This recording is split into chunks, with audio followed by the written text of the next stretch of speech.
everyone, and welcome to this special Tech Tips for Teaching Today webinar brought to you by the U.S. Department of State's American English Live team and TESOL International Association's Computer Assisted Language Learning Interest Section, also known as Call IS. My name is Lauren, and I'll be with you today along with my colleague behind the scenes, Heather, who will serve as moderator to help answer your questions and respond to your comments during the session. Today, our host Kate will be talking with our Call IS presenter, Martha Ramirez, about flipping instruction in the online English classroom. Let's get started. Greetings, teachers. We are so excited to be here with you all and our TESOL Call IS colleagues today for this special event. This year, we know that teachers around the world have been rising to meet the challenges of online and hybrid English language teaching, and we hope today's tech tip sessions will provide additional ideas and techniques for you to apply in your virtual and hybrid classrooms. Thank you all for the amazing work you've done and do to support English language education during these unpredictable times.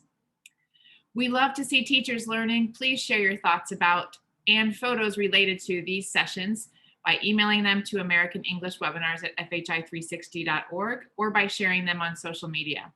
If you share on social media, please make sure to tag us at American English for Educators, at TESOL _ASSN Association, and at TESOL Call IS. So here's what to expect today. Our tech tip sessions will each be about 45 minutes long and will focus on online teaching and learning techniques. Our Call IS experts will present the material, and I, as your host, will ask questions and make comments too. But we really hope to hear from you, our audience, so that we can address your ideas and experiences. So please do share your thoughts using the comments feature or chat box, and also be sure to consider and share how you might adapt these ideas to suit your unique teaching situations. Our presenter will mention a variety of tech tools and apps examples in her presentation. The Department of State and TESOL International Association do not necessarily endorse any of the specific resources mentioned and encouraged during today's session, but we hope that you find some of these tools useful. Before we get started, I want to let you all know that in addition to this session, we will host an additional webinar today at 1 p.m. Eastern Time, which is about 3 hours from now. In that session, New Frontiers in Classroom Management, Effective Practices for Online Instruction, Justin Schewel will share a selection of practical strategies and accessible tools that can help teachers manage their e-classrooms during live virtual sessions. If you can't join us then, recordings of both webinars will be available on the American English and TESOL Call IS YouTube channels very soon. And now for today's session, Flipped Instruction in the Virtual English Language Classroom. In this webinar, we will explore the concept of flipped learning and examine how to apply it during courses that include live virtual sessions. We will also discover how flipping has become an effective practice for differentiating learning during online instruction. This interactive session will outline a step-by-step approach for flipping online ELT instruction that includes timelines, teacher and student roles, and required resources. The presenter will share real-life classroom examples along with recommendations excuse me, for effectively applying flipping techniques. And now we're pleased to introduce our presenter, Martha Ramirez. Sorry. Martha teaches in the Department of Languages and Culture at the Universidad de los Andes in Bogota, Colombia. She's a master teacher in the flipped learning global community and is a consulting expert in the community's flipped learning and differentiation certification courses. She holds a master's in education degree with emphasis on bilingualism and technology, and her research interests include flipped learning, pronunciation pedagogy, and growth mindsets in educational settings. Martha has served as a TESOL Call IS Electronic Village Online EVO coordinator since 2017 and has moderated its flipped learning session since 2016. The EVO offers free 5-week professional development for ELT teachers around the world each January and February. Visit the website listed here, evosessions.pbworks.com, to learn more. Welcome, Martha. We're so happy to have you here with us today. Thank you, Kate. I'm really happy to be here and to talk about one of my passions, which is flipped learning. So today I will be specifically focusing on flipped instruction in the virtual English language classroom. And I'm going to tell you a little bit of how this session will be divided. So we have our agenda will be divided in 3 questions. The first one is, what is flipped instruction? And I will clarify in a nutshell what this is, and so that we can go into how this supports flipping, how flipping supports differentiation, which is our second question. And finally, how we can actually flip our activity instructions in online settings. And I will be providing a step-by-step and guiding you and giving examples and different tools that you can apply to do so. All right, so let's go into our first big question, which is, what is flipped instruction? And actually, to get started, I would like to ask the audience a question. And that question is, what is flipped learning? And now here I would like you to, well, I'm sure there are some of you who are familiarized with flipped learning, but many of you might be new to this concept. So you can actually, whatever you think, whatever you've heard, please write it in the chat, and then we'll see what it is, how we understand it, so I can clarify. Yeah, please let us know what your thoughts are about flipped learning. How would you define it? And it's totally fine if you don't know very much about it. Just whatever comments or ideas you have, we'd love to hear what your idea is about what flipped learning is, how you might define it, or what types of things you might know about it. So let's see.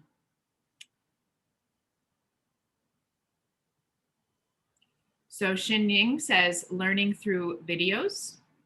Ping says blended learning. Okay. Changing, no idea from Kia. I just know we use a flip chart.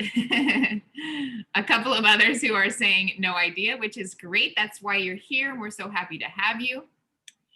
Let's see. Mohammed says assigning a task before the lesson. And Yusra says it's a student-centered approach, which is great.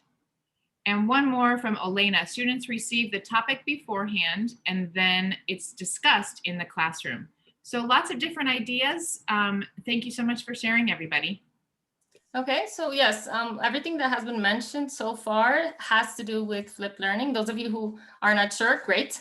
We're gonna clarify it. So in our next slide, we're gonna see, I wanna explain this in, well, I wanna focus more on the application. So the first thing we need to know is that flipping implies direct instruction. And what we actually flip is that direct instruction. What is direct instruction? It's what the teacher tends to talk about. So here on the left, we'll see it's the content, right? The content when we provide demonstrations, when we give examples, when we give instructions, which is the focus of today's session, when we talk about our experiences, when we give explanations, and when we give feedback. This direct instruction is what we flip, meaning we provide it to students so that they can access it in different ways. Some of you mentioned that students prepare the content, right, before class, and then they come to class to apply. So it does have to do with that, but I will expand a little more on how this works. How can we provide this direct instruction? Well, it really depends on your context. It depends on what you need. It depends on the resources you count on. So you can flip through digital material. You can flip with readings. Even in an online setting, you can flip with a physical book if they have it at home, and we're working with them digitally, with audios, with podcasts, with worksheets, videos, flashcards. I've written their sketch notes, which are visual notes, and it's what you're seeing on this slide. They're visual notes, infographics, etc. So please keep this in mind as I'm giving you some examples, because what we flip is this, the direct instruction. All right, so let's go to our next slide. And here I want to ask Kate to tell me, Kate, what do you notice, or what does something stand out when you look at this this sketch note about flipping versus traditional class? Yeah, let's see. First of all, I notice it's very beautiful and colorful. I love it, first of all. Let's see. I see group space and individual space is something that stands out to me. Okay. And I see sort of out of class and in class notes, which I think is interesting and probably a big piece of what it is to have a flipped classroom. Okay. Well, and for those of you who would like to, maybe look at this sketch note in more detail, the link is there and you will be able to access it. But basically, I have it here physically with me, and it is intended to be, if you're using it printed, you can, flip it to show traditional versus flipped learning. But actually, I want to, go a little more in detail. So in our next slide, we're going to see we're going to see them side by side, because it might look like something a little bit chaotic and there's a lot going on there. And you did mention something important, Kate, and it is the group space and the individual space. You'll see there are some colors that are highlighting some key information. So I want you to focus on the traditional class, and you'll see that the teacher is, well, basically at the center of the teaching process, and the teacher is talking a lot and giving that direct instruction, explaining something, or giving instructions, etc. And the teacher is usually focusing on understanding and remembering. So what we want our students to do is, I want you to remember this, I want you to understand this, and I am the center and I'm the one who's explaining this. Students are usually learning passively in a traditional classroom setting. And this space where the teacher is interacting with the students is what we call the group space, all right? And that's important to keep in mind throughout the process, like as I'm explaining it, because that group space is when I'm connected with you, my students. The individual space is when the student accesses content on his or her own. And in a traditional setting, this is usually outside of class. It's the homework, right? And how it usually works is that since I'm focusing on understanding and remembering as a teacher, then you go home and you have to apply what you learned here. You have to analyze, evaluate, and create, which are the higher order thinking skills according to Bloom's taxonomy. And what happens is that, students are doing it on their own, so they might get confused, and, a lot of things go on there. And well, when we go into the flipped setting, you're gonna see it's like very, very different, very dynamic. A lot is going on. And if we focus on the group space, we'll see that students are or could be working on different higher order thinking skills. So notice there, that's one of the biggest like flips that we see. The teacher is a guide on the side. The teacher is supporting students' learning, facilitating the process. And students are working, they could be working individually, in pairs, or in groups. And a lot of active learning is going on. If we look under the group space, we'll see that the individual space is divided in two. So we have the out of class flip, right, which is like the homework part, where students will autonomously access flipped content, right, which is the direct instruction that the teacher has curated or created. And this could be in different formats, as I mentioned previously. And but we can also flip in class. That's what we call an in-class flip. And here the teacher provides that flipped content to students and serves as a support. So students are working autonomously, looking at this content, trying to understand, trying to remember, trying to will basically take in all this information that the teacher has curated or created, and the teacher will be there to help them in that process. So that's basically how we would understand flipping in a nutshell. And I want to go into, how does this look in an online setting? So of course, here you're seeing it in a physical setting, but I want to tell you, well, basically in an online setting, if I'm connected with my students on Zoom, Teams, or whatever tool that I'm using, then in the group space, right, that's where I'm connected with them at the same time synchronously, then my students can be working in groups in an online setting, and I'll be guiding them through the process. And the flip part could be, of course, out of class, they're doing it at home on their computers or with whatever resources they have. And if I'm doing an in-class flip, then usually what this looks like is that I will provide the content to them as we're connected. And I will tell them, okay, you have 10 minutes, for example, to look at this video and answer these questions. If you have any questions, raise your hand, or if you have any doubt, raise your hand. And I'm there to support them, but I am not at the center, talking away and, providing that direct content. I will be giving additional examples and visual ones that might help make this a lot easier to understand. Okay, so let's go. Let's look at some of these examples. What does it look like when we flip digital material? In my case, I've flipped in different ways. So I make videos, tutorials, I've done infographics, explanations, sketchnoting, as you're seeing throughout this presentation, because I'm learning how to draw. So it's become a strategy to teach this material. And this is what students tend to access in the individual space, whether it's out of class or in class. Okay, so I could tell my students, all right, here are 20 ideas to start a presentation. Take a couple of minutes, please read through them. You can do this in pairs, in groups, or individually. Ask me if there's any doubt that you have, and then we'll get started with the activity. So that's what it looks like. And so when we're in the group space, we're gonna see different types. We can use different types of content. In our next slide, we'll see what these can look like. And there are many resources that we can use. So here, these are just a few examples of my students' work when we're working online. They have to talk about themselves and then design a type of infographic with their content, or they work in groups and they have to make a mind map in individual breakout rooms or mini chat rooms.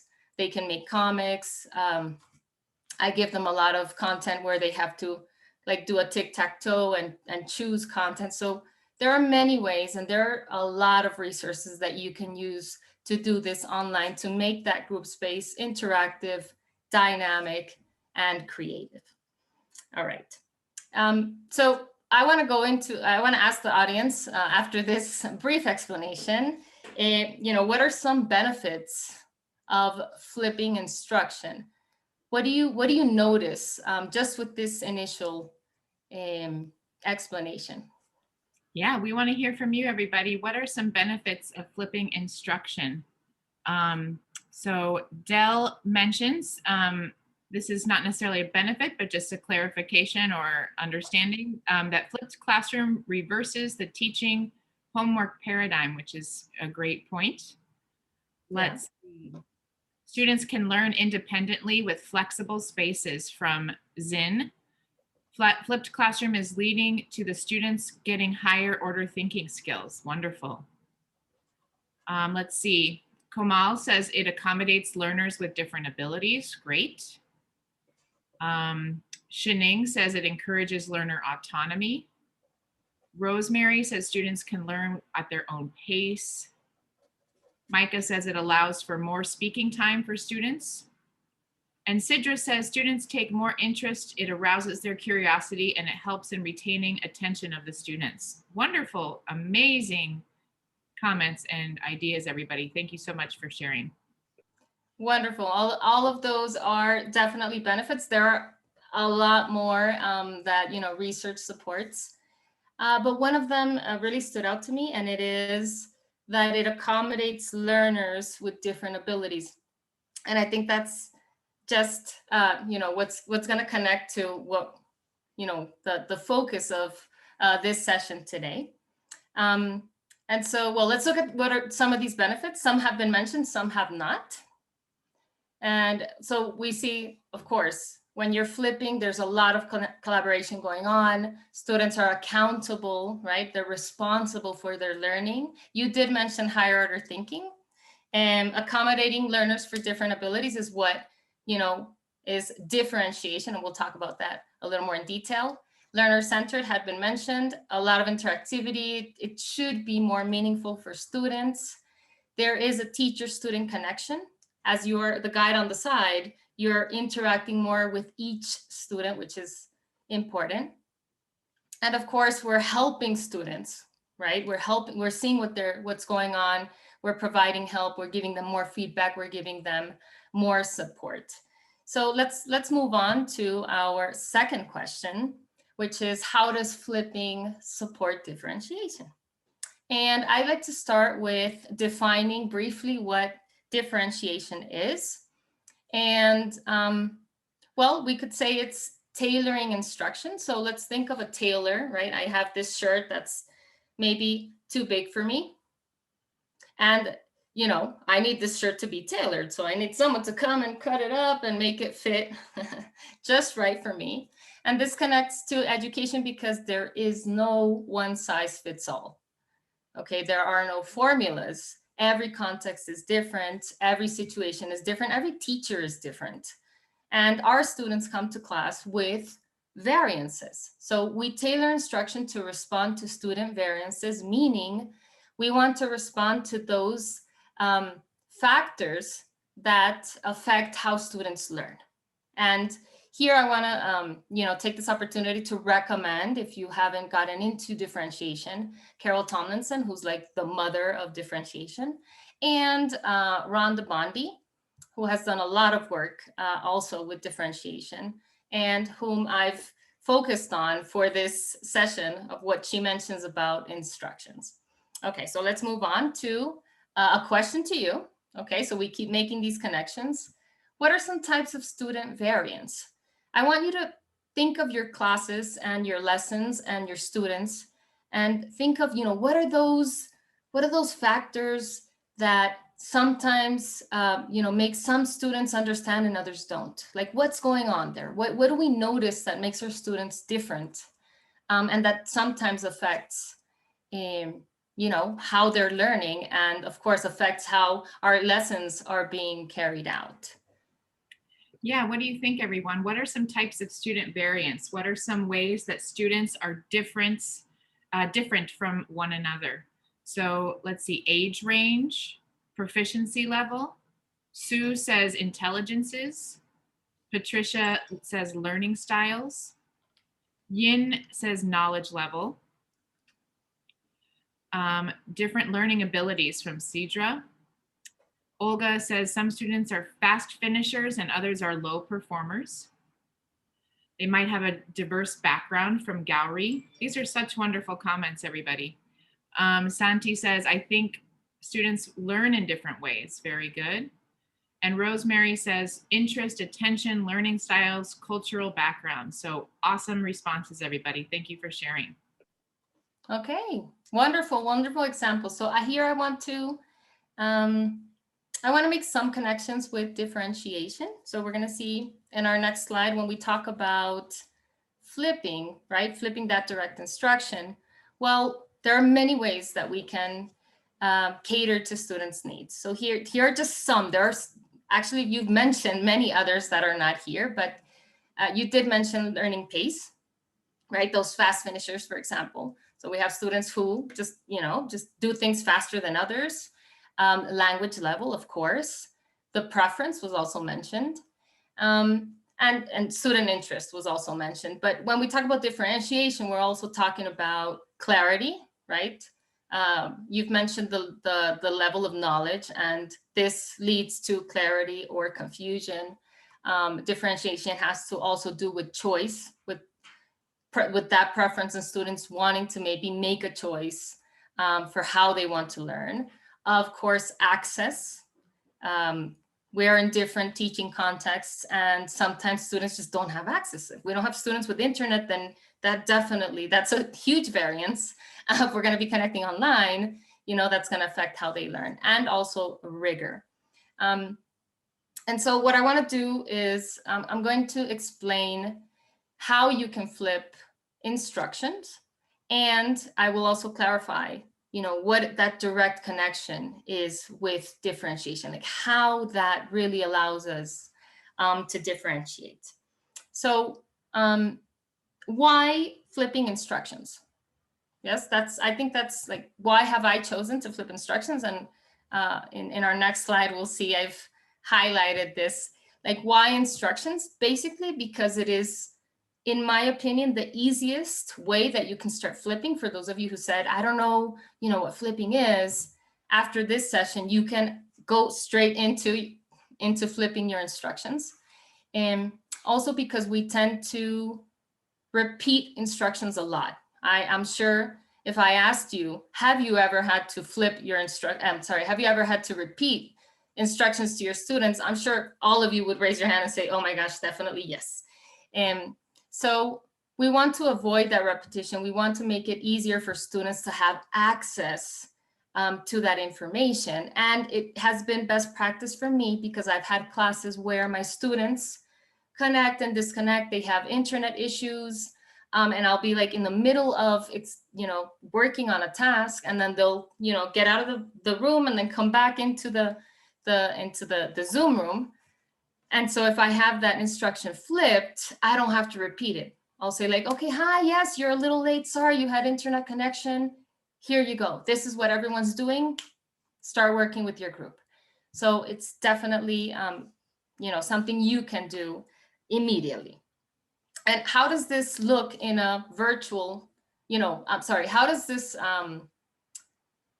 what is the difference between a traditional and a virtual setting with flipping instructions? So again, if we go back into the teacher, just focus on that teacher. In a flipping instruction, the teacher's a guide on the side. In a traditional setting, the teacher is the center. If you are working in a traditional setting, you're the one providing the instruction, right? You're telling students, hi, everyone, today we're going to work on this, step number 1, etc. If I'm in a flipped learning environment and I'm the guide on the side, I'm not explaining these instructions. So I need to provide them to students in some way. Today, I'm going to show you just one way that you can do it. You can, of course, flip instructions with an audio. You can flip instructions with a video, but I'm going to show you just one way that you can do this that I'm sure will be extremely helpful. So let's move on to our third question, which is, how can we flip activity instructions in online classes? So I'm going to show you one example of flipped instructions. And I want to give you a little bit of context here. So these are instructions that I taught my my students who are English teachers at a master's program. I was teaching them a course on how to teach pronunciation. And we were working online, of course. And these are the instructions that I provided to them. So Kate, I want to ask you, when you look at these instructions, what do you notice? What was I telling my students to do? Let's see. So I can see a task. So I think that's what exactly they have to sort of end up doing, making a list of the distinctive elements you identify. I see that there's a time limit, 20 minutes. There are some different roles. So you can see that each participant has to do something different. And it looks like there are 3 separate groups. So yeah, looks like a lot of very clear instruction for these students. Okay, thank you, Kate. Well, so, remember I mentioned clarity as one of the aspects we want to focus on when we're differentiating, and well, in general, as educators, we want to be crystal clear with our students. So the first thing is that when we're providing any type of instruction, we want these to be clear and we want students to have access to those instructions. So how does this work in my online class? I'll share my screen. So I'll tell them, okay, so today we're going to be working on a group discussion based on the reading that you had to do and the listening about accent, which is this example, right? And so I'm going to show you the screen, and I want you to please take a screenshot, take a photo of these instructions, because when I place you in breakout rooms or when you're going to work in your groups, you need to always go back to these instructions so you know what you're doing. And so what does this do for me is that I can just literally, facilitate the process, clarify doubts, but I'm not repeating myself You know, teacher, what do we have to do? Teacher, what is the task? No, it's all there. And students know, you know, how long they have to take. And so this leads me to my first big tip, my first design tip for this session. And it is to designate a section for each key element of instruction. Now, when we talk about differentiation, Bondi and Susho, they talk about something called inclusive directions. And well, basically what they say is that for us to differentiate with our students, it's important to give them 4 elements, which are time, turns, roles, and rules. Here you're going to notice there are more elements, right? So we do have these 4 elements that Bondi and Susho recommend, but because I'm doing this in a flipped way, I also add, you know, clear steps, a task, and language, because I'm a language teacher and I want my students to be able to, you know, develop the task in the best way possible.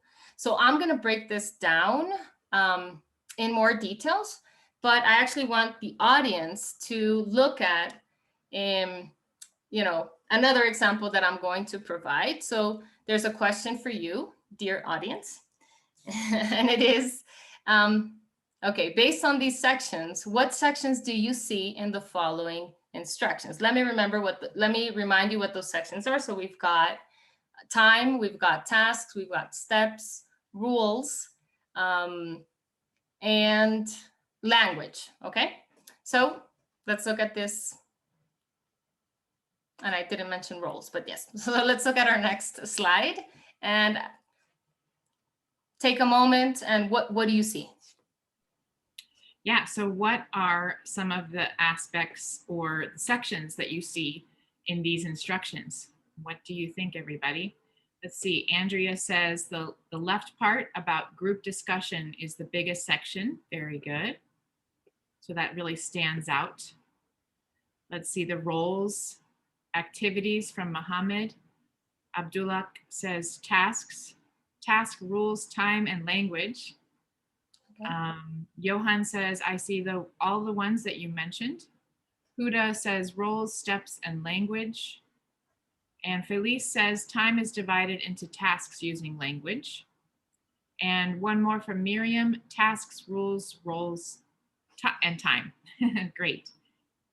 Okay, well, so the answer is all of them. They're all there. In this particular example, they're not necessarily all divided, but the tip is to divide them as you get into, you know, doing this type of flipped differentiation instruction so that you make sure you don't leave anything out.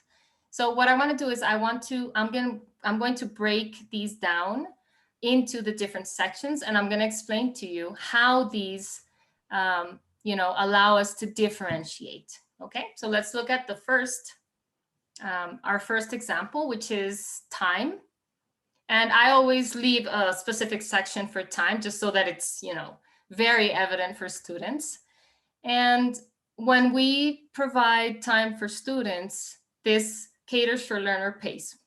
We have those fast finishers, or the slower students. And when they have time, they have to, you know, be very smart about how they're going to use that time. So if they finish first, they know they have to expand the conversation, for example, or focus a little more on how they're going to do the task, etc.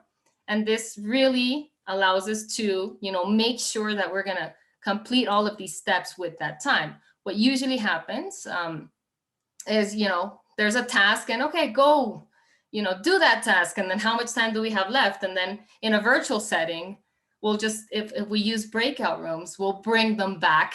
And no, teacher, I didn't have time to finish. So if we give them time, you know, it helps them with their pace and to manage that time. So that's one of the elements. Let's look at another one. All right, we've got turns. Turns are very helpful because they allow they allow us to save time, not us, the teachers, but the students, because sometimes students take too much time deciding who's going to go first, who's going to go second. And it's happened to me. I'll go into a breakout room and students are still deciding who's going to start. So no, it's a really good idea just to tell them, look, you're going to take turns in reverse alphabetical order, or according to your birthdays, you know, the order, chronological order of your birthdays or whatever. We can also actually set the turns, right? If we want to be very specific, we could say in each group, these are the turns, and this is how you're going to do the work. Regarding differentiation, it allows equal participation. We're including all of our students because there are turns, and we're telling them each of you has to participate, right? So that's very important to keep in mind. All right, and in the next one, which is rules. There you go, okay.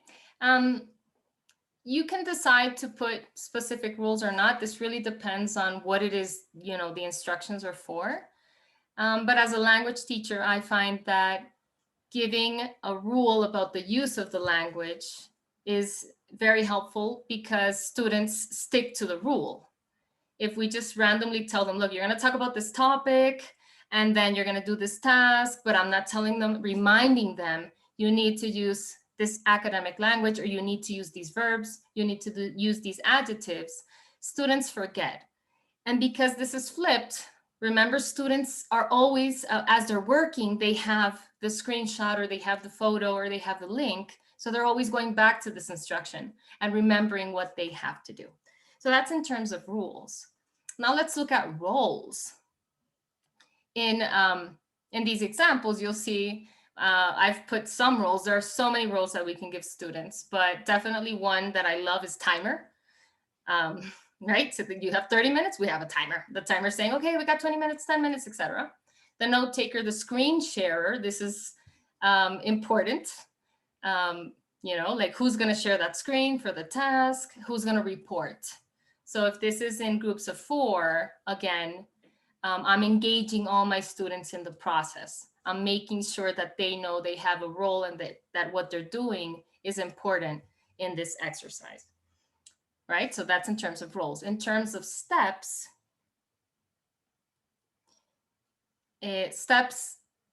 clear steps allow students to be autonomous. They don't have to depend on the teacher. They don't have to ask you, teacher, so what is this? What are we doing? What clear? You give them clarity, right?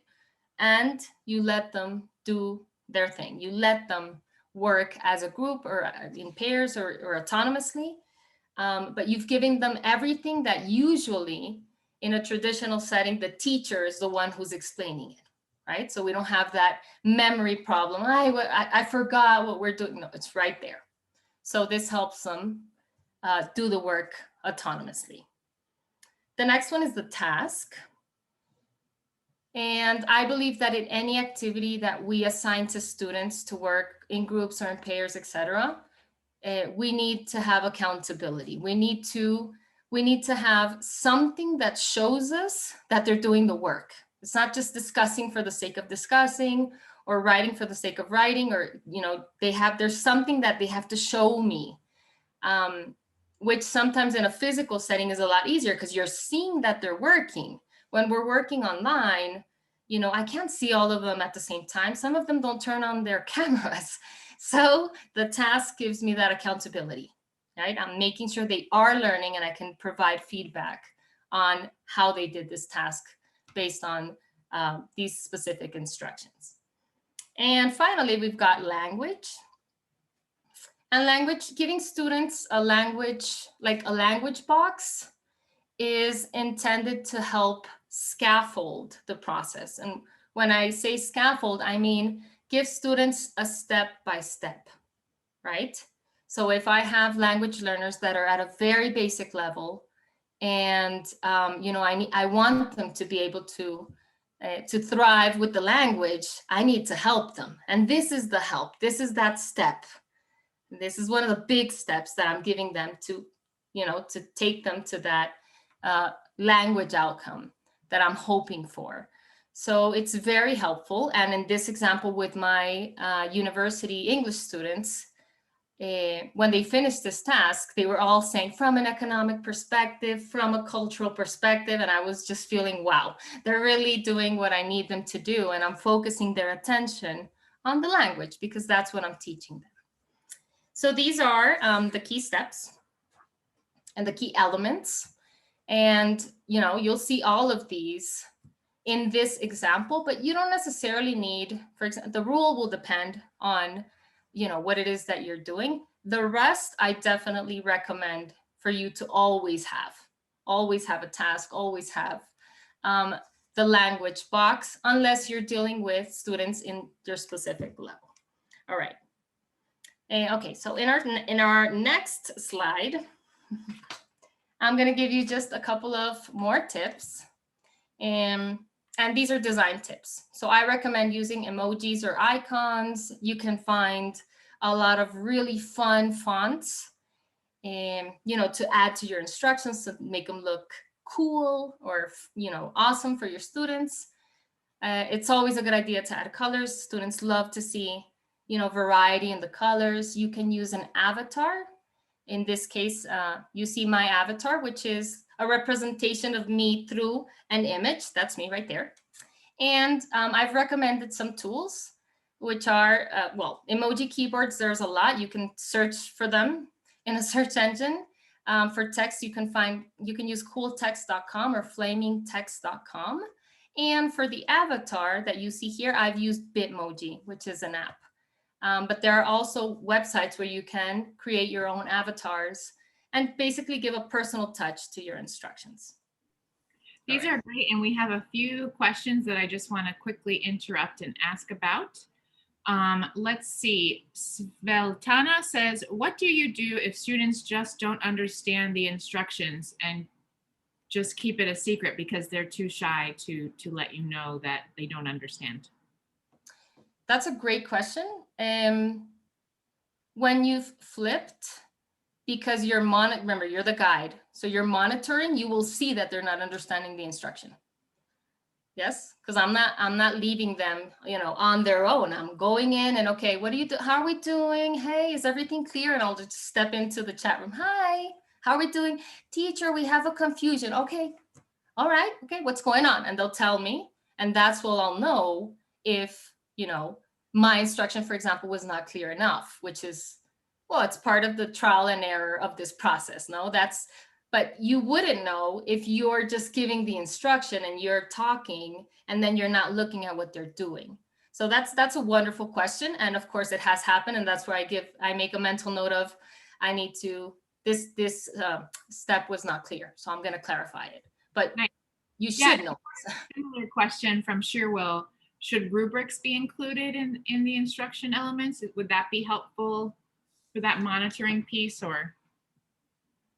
That's a good question. It depends on what you're doing. I usually do include rubrics in my big tasks. There are some tasks that are not intended to be evaluated, so there you wouldn't put the rubric. But something that I always do with the big tasks is I flip the instruction and I provide the rubric to students. How do I provide it? Well, in my case, I use a platform. And so they'll have this is the writing task or the speaking task. Here is the rubric. And then the instructions are for the group space, right? So because I'm working with my students and I'm making sure that they're clear on what they have to do. So that's when I show the instructions. But you can also put the instructions in a platform or wherever it is that you're sharing that content. So definitely I would say yes. If the task needs a rubric, put it there for students to have access to it from the beginning. Great. Yeah, and just a couple quick comments. Suzanne says she loves how your instructions are visually easy to follow. And Andrea says she likes the idea of putting everything on one screen rather than slide by slide. So those sketch notes are really helpful. So thanks. Thank you. All right. Okay, let's move on to my other, this is my last tip, and it is a tech tip. And it is to add hyperlinks to your instructions because we're teaching online. So we can hyperlink. In a physical setting, it's not so easy, but here you can hyperlink. So this is an example of instructions for a class that I was giving about differentiation. And my students needed to create a sketch note. They I recommended a tool and they had to check out a specific resource. So just focusing on the hyperlinks, we'll see that in terms of the sketch note, I recommended to students, and this is on our next slide, I recommended to students a website. Okay, so if we go next to the next to the next slide, you'll see that there's a blog. So I linked a blog, and regarding the tool, I linked to a specific tool that I recommend to my students, which is called app. And finally, the resource that I recommended for students was just some, images for doodling through my Google Drive. So if we hyperlink, everything's accessible to students. So we go back to access. We give students clarity, we give students access, we let them individually, and autonomously do the work, and as we support them. Okay, so those were my 3 big tips. And I just want to show you how you can do this with very specific designs. So I'm recommending just 4 tools. You can use any tool, any design tool. I use Canva, which is free, Doc, PowerPoint, and of course, as you've seen, I love to sketchnote. So if we look at the example of Canva, what I've done is just explained or shown you how the instructions look designed through this tool. And then, what happens if we use this in PowerPoint or Doc? So let's look at what that looks like. It changes a little bit, but you can do it easily in a Word or PowerPoint, or you can just draw. And you could draw the instructions, which is what I'm kind of going more into these days to practice my drawing skills. And you could take a picture, you can scan it, you can share it online. So there are many ways that you can do this. What's important is that this is a strategy that you can apply today. You have class tomorrow, go for it. It's not, it doesn't require a lot of work from the teacher, depending on how much you want to design, but it's something that you can start doing right now. I know that our time is finishing. So there was a last question for the audience. I don't know if are we okay with this last question? Okay, we're good. Okay.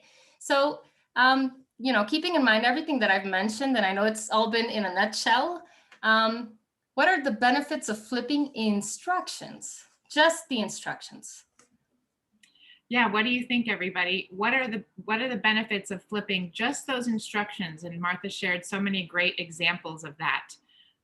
So the actual directions, the step-by-step, what's the benefit of that? So it saves time from Miriam. It provides variety from Johan. Sveltana says, I'm going to do it for tomorrow. That's awesome. Shanine says it saves time and can reduce teacher talk time. It develops active participation and engagement from Nancy. And Hazwan says students can review the instructions without the teacher needing to repeat it. And lots of other great comments coming in as well. So thank you, everybody. Thank you, everyone. Exactly. So just to go back to our questions, we've answered 3 questions today. The first one was, what is flipped instruction? And remember, you can check that sketch note or go a little more in depth, but I think you have an idea. What does how does flipping support differentiation? And here I just gave the examples with instructions. And how can we flip activity instructions in our online classes? So I want to invite you to, as one of you mentioned, I'm going to do this for tomorrow. Wonderful. You can do it. It's absolutely doable with any resource you have at hand, even just drawing and taking that picture and sharing it. And I think it's the best way to start to flip if you haven't done already. And for those of you flippers out there, if you haven't flipped your instructions, well, there's another strategy for your flipping toolbox, which I'm sure you will find as useful as I have. So I want to thank everyone for connecting and, for all of those wonderful comments that you have mentioned. I will be posting a blog about flipping instructions. It will be out, I think, tomorrow.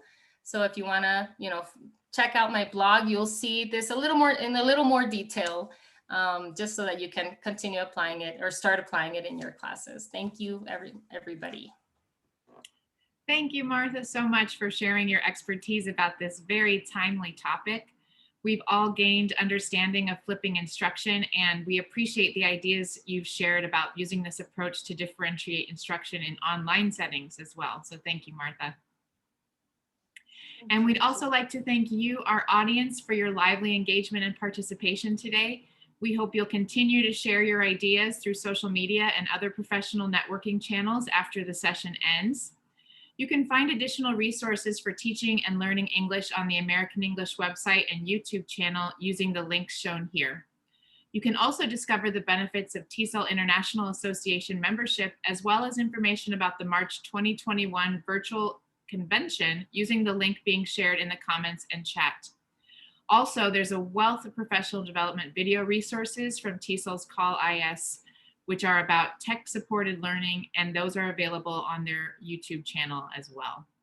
Again, thank you for joining us. You'll be able to find recordings of both today's sessions here on the Facebook page. They'll remain here, and also on the American English and Call IS YouTube channels. Thanks so much again for joining us, and we look forward to hopefully seeing you in a few hours for our second Tech Tip webinar today. Thanks, everyone.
Finally, if you'd like to continue to consider the topic of flipping instruction for virtual learning, please use the following reflection questions shown here on the screen to do so. Thank you again for joining us.